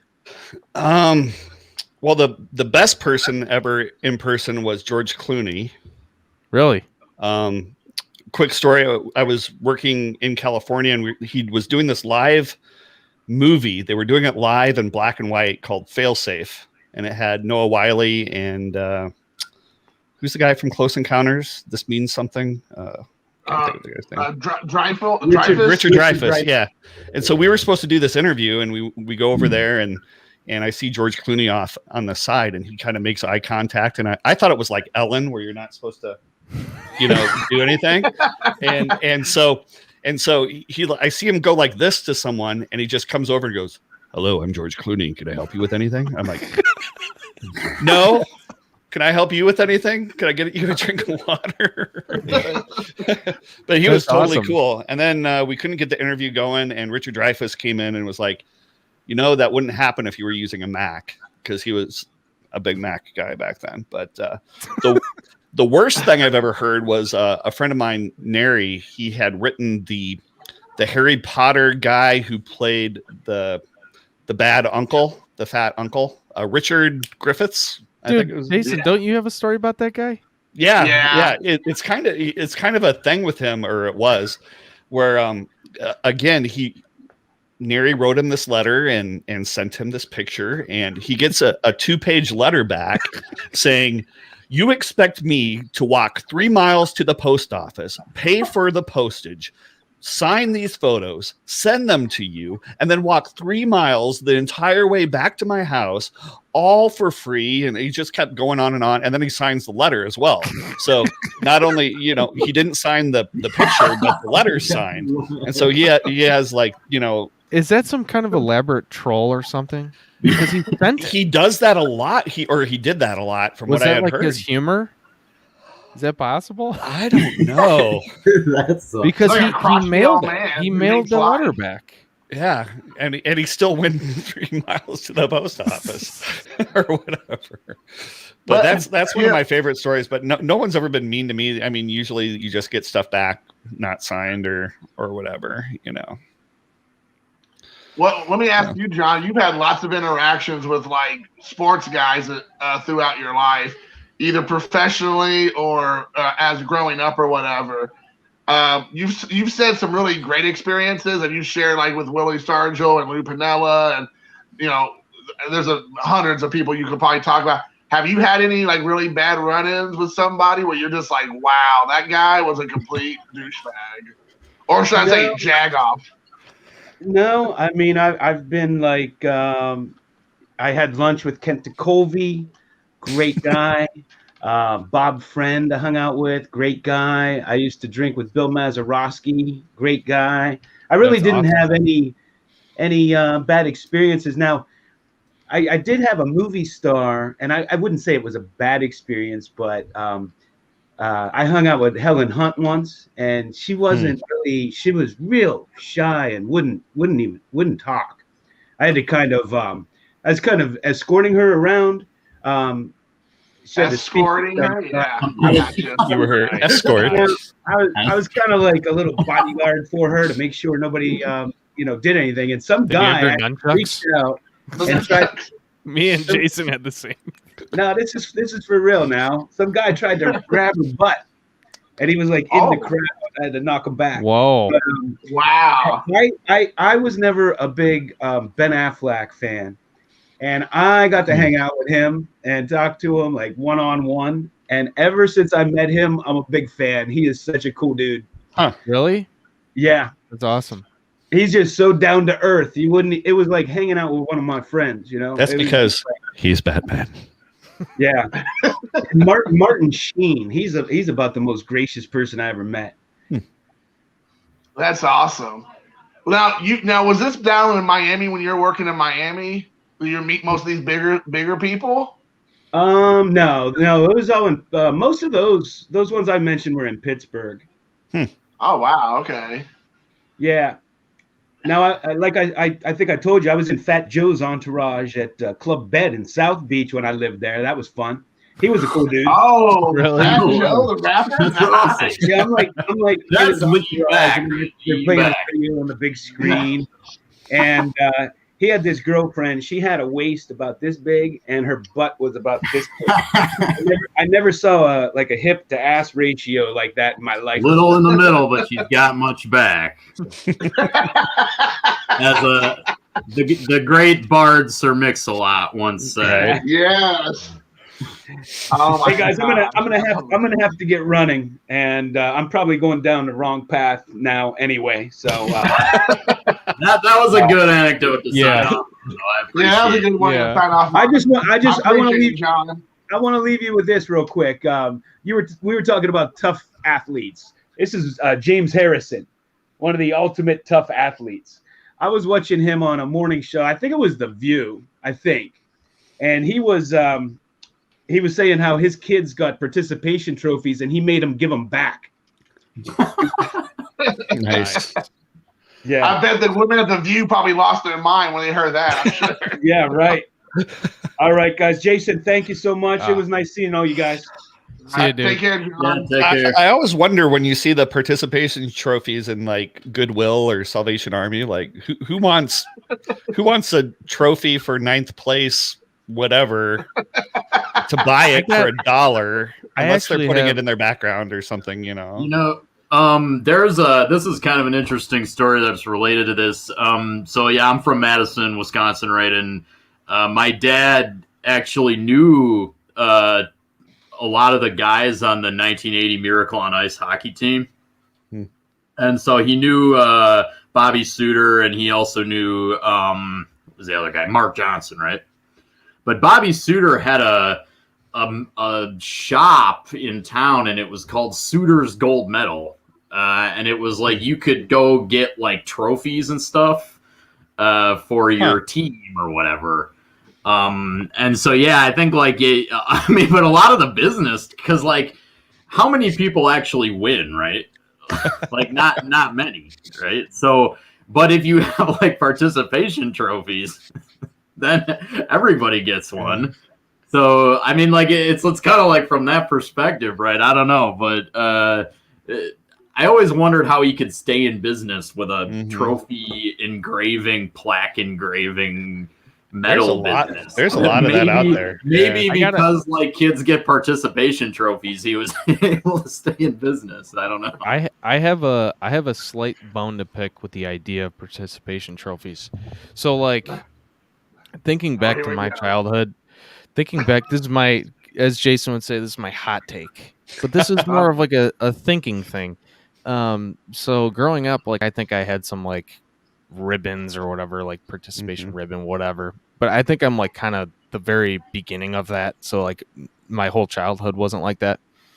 So the whole dig on this generation, people always use it as a dig, a participation trophy. Oh, you guys are soft, whatever. who was giving out these participation trophies? Because I didn't give it to myself. You know what I mean? Who was giving these out? Aren't those the ones that should be taking the blame? Is this a fair thought that I've had? Yeah. Oh, for sure. Well, like I think It I've was in shared a this. book I think I've somewhere. shared this. Well, I mean, yeah. I mean, the thing is, I think I've shared this before. Maybe you all have heard it, but I'll kind of just make the Cliff Notes version. You know, my son plays baseball. You all know that. And like when he was like in the 3rd grade, we were, you know, it was kids pitching at that time. It was like their first year kids pitching, and I was coaching third base, and it's an unlimited run rule per inning, so the kids can just keep running and scoring, right? And that's just the way it is, whatever. Mhm. And I remember there was a section of parents, and one in particular, who we were playing, and this is like just like city ball. This is not like a travel team or anything. This is a city ball. And there was a parent or a group of parents, but one in particular who was like starting to jaw loudly that I was having our kids score runs. Mhm. And it was making them look bad. And I'm like, and I didn't say anything at first. I kept my cool. And then like, it was like every inning, it was getting worse. And then he got to the fence and was like, why are you having your kids keep running? I'm like, I don't know where you're at, but I'm at a baseball game. And the part of the game is they got 4 runs. And so I thought that would shut him down. But no, he kept like just going like, you guys are already winning. And I mean, and it's not like we were winning like 40-1. Like it was like 9-2 or something. It wasn't like crazy. But, you know, I was being aggressive because at any given time, our team could fall apart and then their team could just keep scoring, and we would lose. Right. And the whole reason to play the sport is to win. And yes, you want to teach and you want them to learn, and that goes without saying, but if they're on third base and they get a hit, you tell the guy to score the run. I mean, what else? No, wait, don't move. Let's get no, that doesn't happen, right? So finally this parent comes up to the fence and was like, you're just scoring on us for no reason. I'm like, sir, if you say one more thing, I'm going to come over there and I'm going to knock you out. Like that. I'm like, this is what's going to happen. We're going to continue to play. And these kids, and then after that, I was making the kids run no matter what. I'm like, I was really getting the score up. So then we're winning like 15-6 or something. I just kept having them run. And I kid you not. So a little kid at shortstop throws the ball to the catcher of the other team, and we're on the base pass, and one of our kids slides into home and scores a run as a guy was throwing the ball into the catcher. The catcher gets hit in his sack by the kid scoring, and the parent blamed me for the kid scoring and the catcher getting hurt. And I'm like, if you don't shut up and sit down, I'm going to come over the fence. Hey, you warned him. That should have been it. That should have been it. And I mean, and he was like, "It's your fault for that kid getting hurt." I'm like, the kid slid into home plate. Like, how's that anybody's fault? Break out the Shastas. Yeah, the game's over. It was Get like, those oh my Shasta god. colas out. And so we ended up winning like 20-6. So I mean, I just kept running. But I mean, it was like this mentality, to your point, that the adults don't want the kids to get beat too bad, or that everybody kind of wins, and it's like, no, you lose and you win. That's not the kid's like, fault, man. That's not the kid's right. fault. It's not the kid's fault, but the parents or the teachers teach the kids this is how it's to be done. I like the refusing a trophy thing. I think that's I cool love for that, for a kid to do. Like, no, The most triggered that I've been in, like, watching something happen in sports in a long time, happened last year. That situation you're talking about, Jason, it happened in the major leagues. The major leagues last year. Fernando Tatis. I know what you're talking about. Apologize for hitting a grand slam. The Padres were up, bases loaded. They were up like 6 runs in like the 8th inning or whatever, and it was a 3-0 count, and he hit a bomb. And the other coach called him out, and his own coach after the game was like, "Yeah, we need to have a discussion." And I was like, "Dude, I'm out, man. If this is the road we're going on, I'm out, dude." And then Tatis, because his own manager set him up, Tatis had to apologize. every fan in the world is like, no, dude, don't apologize. If you're apologizing for trying, hang him up, man. You're done. Hang him up. That's a joke. Like, and then I remember the manager tried to like backpedal after the backlash. He's like, no, dude, he showed his true colors, man. Yeah, he showed his true colors, man. That was apologize for hitting a grand slam, dude. I was. Only in the world we live in right now do you apologize for hitting a grand slam. It's like, you know. To be fair, Jason, people universally were pushing back against it. The fans were pissed. Like fans of the team he did it again were like, no, dude, this is bullcrap. And all these players came out and supported Tatis, and they're like, dude, you don't have to apologize for anything. Give me a break. I don't know. Take a knee or something, or I don't know. No. Yeah. Get up to the plate and just kneel. And what a joke. I know, but it's just, I don't know. Yeah, it's just the idea that, like, if you even just said this 10 years ago, that wouldn't even be a thought that even a person would even say. You know, that wouldn't even come across their mind. And now it's just like, not only does it come across your mind, you feel emboldened to say it, to actually say, you deserve an apology. It's like, how is that possible? But if you take that a step further and you apply the logic of like, that's ridiculous, he's trying, like, why would you be upset? There are things that people that are upset about that get upset about, where if you look at it from the outside, it's the same thing. Like, guys have to apologize because they were happy that they hit a home run. Like, oh, you threw your bat like 1 foot too far. You shouldn't be happy about hitting a home run off of me. That's BS. Like, give me a break. Like, you can't try. You can't show any emotion. Just be a bunch of robots out there. Like, give me a break. I don't know. I was triggered in 2019 when Ronald Acuna got beaned for playing baseball really well. Dude. That chicken shit pitcher from the Marlins. Jose Urena. He was just like owning him. It's like, okay. So this guy's handing your ass to you. So the really adult thing to do is like 97 in the spine. Yeah, that's definitely not throwing a man tantrum, right? Like that was bullcrap. I mean, I was like livid. It's like, this dude is just hitting the baseball really well, and you're gonna like, oh, he's playing too well, like. I forget. And it wasn't even a matter of like him like chest pounding. He was just hitting him. He was that was when Acuna had just come up, I think. Yeah. I think it wasn't even off of Urena, but Urena was like, you've been crushing my team, so I'm gonna like try to hurt you, and I think he did hurt him. It's ridiculous. Like, I mean, unbelievable. Like I know there's like. Well, the other thing is, it goes back to what you said, Mark, and I don't know how you all feel, you know, Troy and Tony, but it's like baseball is the only sport, it feels like, that you really don't see the players show emotion.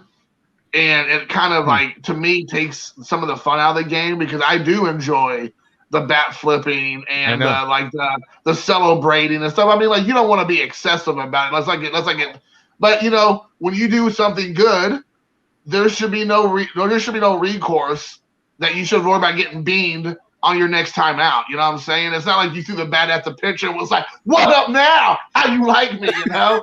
It's like, you know, spit in anybody's face, right? Like, right? Yeah.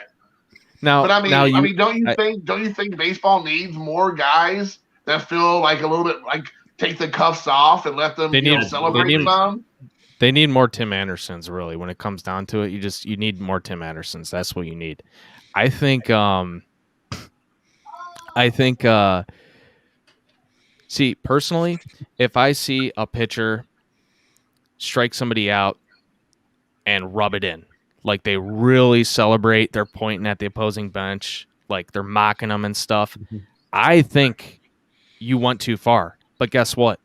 You better believe the next inning or the next game or the next season, even when my big slugger's up against him and it's a 3-0 count, I'm like, here we go. Show this motherfucker. Show this guy. Like, so those guys are good for the game, even the ones that go too far. It's more like wrestling, really. But I think we need it. I think we need. I'm reading Pepino Man's Dude. comment. I think Dude, players seriously. should bat flip bat boys like midget ducks.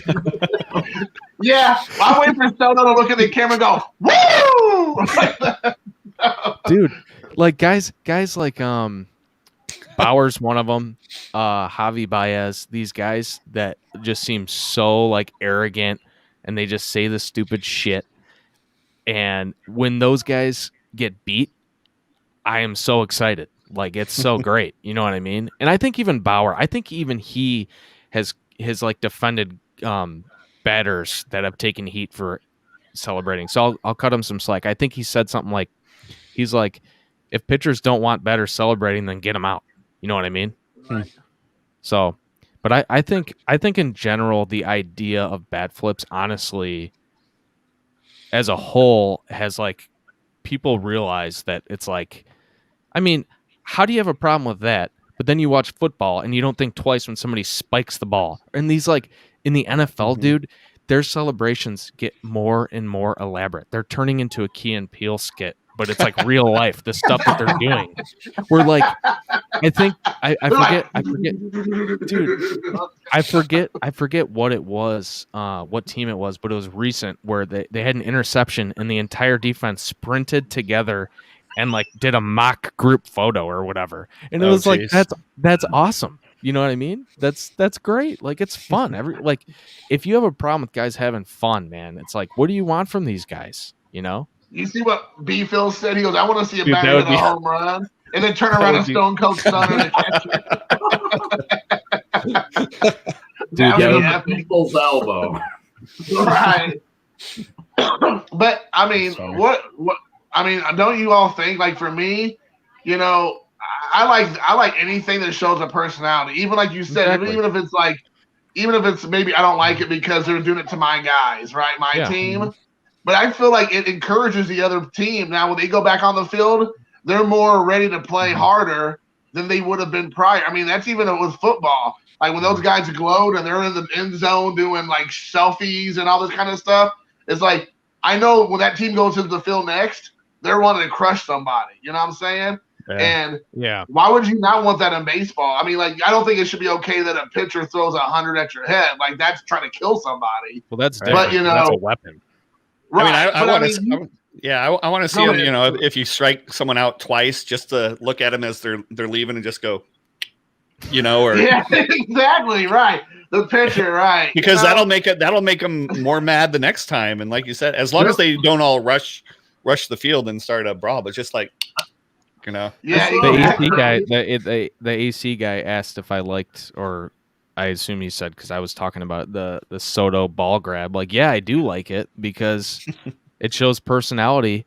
And like, I mean, outside of, if you think that's like obscene or whatever, that's your personal views. But like, even like, I think baseball needs heels. You know what I mean? Like, honestly, I think Manny Machado is good for the game. I truly believe that. Like, you get these guys, everybody boos and stuff. Like, I think that's good for the game versus like these guys where you just don't care about them one way or the other. Like, you need villains, you need the superheroes. Like Mike Trout, man, I really wish that dude had personality. Like, and you can't make it up. Like, you don't want some guy to pretend to have personality, but the guy just doesn't.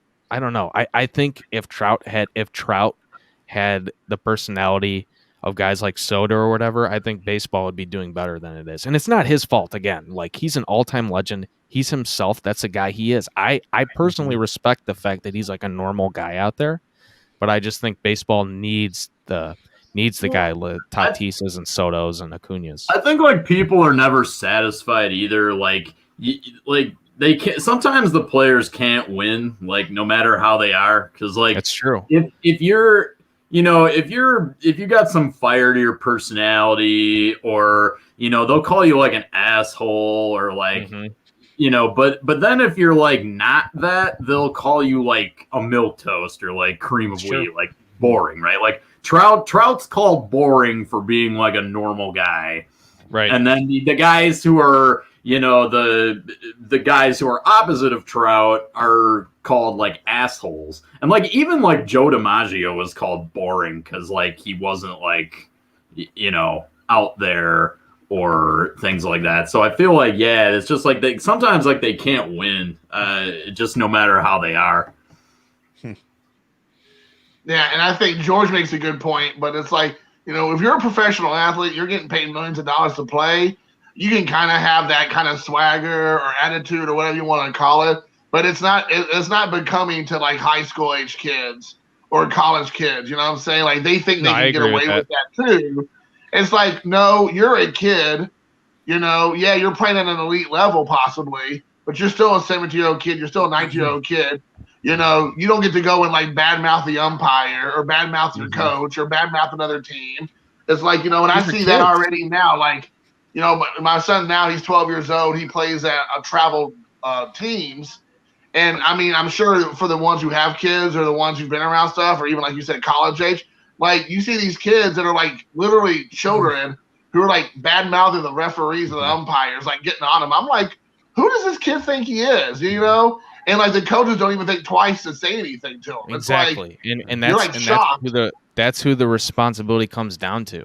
You know what I mean? Like these professional athletes, these are grown adults playing this game that it's their whole life. You know what I mean? Like it's not the job of the actor in some movie to like act becoming because kids are going to watch it. It's what the parents do to introduce that to them. This is why we don't use that word. You know what I mean? Like this is like, show them the context, tell them why, and if the coaches aren't doing it, then you got to do it.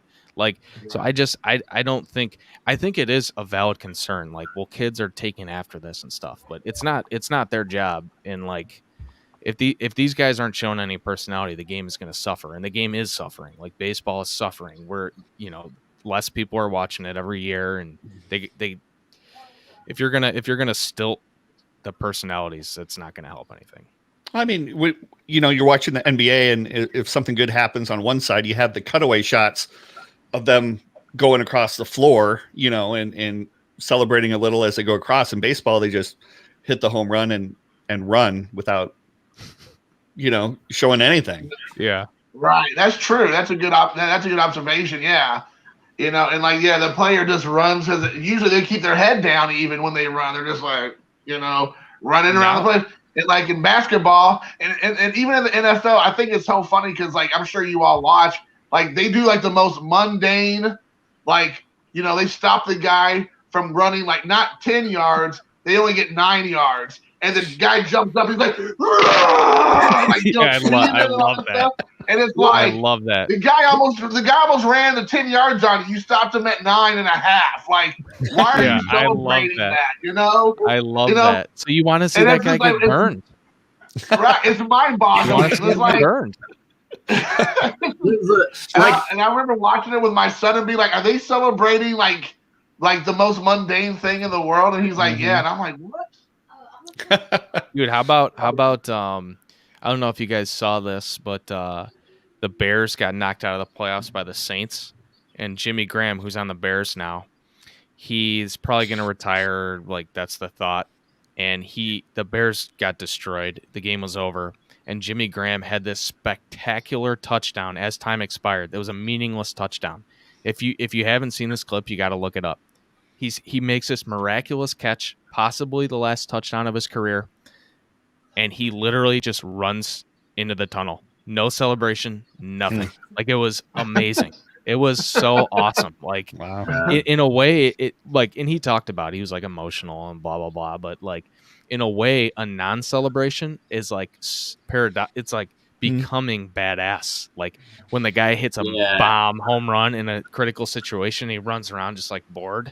It's like, oh man, he's not surprised. He's so cocky. Yeah. Well, like Vince Lombardi said famously, when you get to the end zone, act like you've been there before. Yeah. People use that. People use that all the time. I didn't know that's who said it, but people. Yeah, Vince Lombardi. Yeah, dude. When I was younger, like in my early 20s or whatever, I remember thinking the same thing. I remember having a problem with these guys showing emotion, but I've completely come the other way around on it. Completely. Well, I mean, I think it's like because you brought up Key and Peele earlier, and I love Key and Peele, and they did this sketch where the one guy is, I always forget who's who, but he's like the sideline reporter, and then the other guy is like the player, and he's like, "Hey man, like you just won the game. Like, tell us what's going through your mind." He's like, I just want to go out there and just execute and just take it play by play and just. He's like, all right, okay. So take us back to last week. Like, you suffered a terrible loss. That must have been gut-wrenching. He's like, yeah, I just wanted to take it one day at a time, just execute. So, like, just making fun of these guys who have, like, no person. Like, they just say what they're supposed to. They're just milquetoast, cream of wheat, aw shucks. It's just fake. And then, like, I don't know if you guys watch, like, the Pat McAfee show. It's like a YouTube sports show, but he always has Aaron Rodgers on, so I watch it a lot because I'm a Packer fan. And Aaron Rodgers got some crap for saying that he'd like to win MVP. Like, of course he'd like to win MVP. Like, the fake answer to that is, "Aw, shucks, I just want my team to win. I don't care about MVPs." Like, yeah, right. That's just fake. He's just being honest. Like, of course, any athlete would love to win the highest individual honor for a player in the league that year. So, like, it's just like, go after the players for being like assholes but if they're not like milquetoast and they don't like toe the line enough, then we also get mad. So it's just like they just can't win. Or you could take it the other way, where LeBron actually was mad that he didn't win. He thought he deserved to win over Giannis or whatever. He was like pissing and moaning that he deserved to win. It's like you have the complete opposite view. I just think, like, I don't know. LeBron's a perfect example. Like, I don't like LeBron. I think he's an amazing player. I'm not even a big basketball guy. He just rubs me the wrong way. But you can't argue. You cannot argue that LeBron is bad for basketball. You can't do it. You know what I mean? Like, so that's a perfect example of a personality. Like, baseball needs a LeBron type of player. Yeah, I think it's like the idea of the heel being good is a good point, because like wrestling's entertaining, right? Because like you've got the faces and the heels, right? And I think like that is a good point. Like where having those, and that's kind of like the idea of the Yankees being like the team you love to hate. Like baseball needs the Yankees, right? Like as much as most people hate the Yankees. Yeah, they do. But like, you need the Yankees, right? I hate the Yankees, but you need them. Yeah, right. Without darkness, there's no light. And those are good points, because no matter what, it brings eyeballs to the product. Like you said, people don't like the Yankees, but guess what? When the Yankees are in contention, everybody's watching who has any interest in baseball. You know what I'm saying? You might not like LeBron, and you think LeBron sucks, but if LeBron's and his team's doing well, you're probably watching basketball, or at least the ones that matter. You know what I'm saying? So it goes back. I'm sorry. No, I'm sorry. I'm saying I'm agreeing. Like, right. You want to watch them. You want to watch them lose. You want to watch them blow it. You want to watch them lose because, that's kind of what happened with the whole Tom Brady thing, I think. A lot of people were wanting to see Tom Brady get beat by Patrick Mahomes, and they already had written him off like, oh, there's no way he's going to win. This is Patrick Mahomes. He's the up-and-comer. He's the new GOAT, blah, blah, blah. And then, Tom Brady spanks him like a little baby.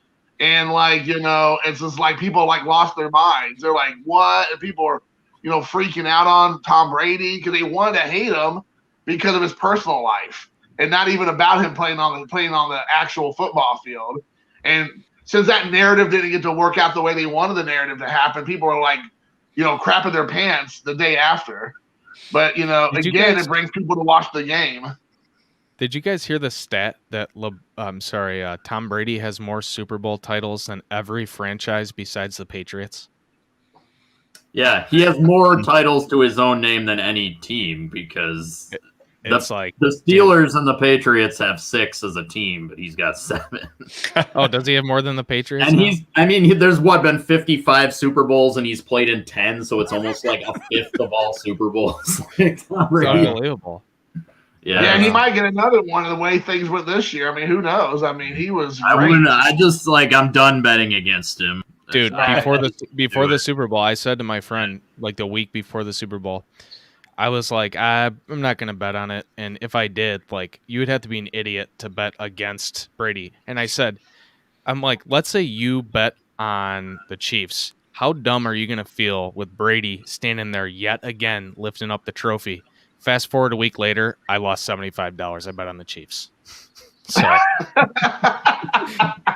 and I sat You didn't there even like, take your own advice, Mark. I know, and I'm like, dude, I do feel pretty dumb. I knew, Right. I feel pretty stupid. Oh my gosh, that's hilarious. All right, guys. Hey, it's like 2 hours exactly. I'm gonna go ahead and call it right there. I appreciate you all for hanging out. Thank you all for doing it. Hopefully you all had a good time. Thanks for everybody watching. And until next time, guys, we'll see you later. See you guys. Peace. Yep, thanks for having me.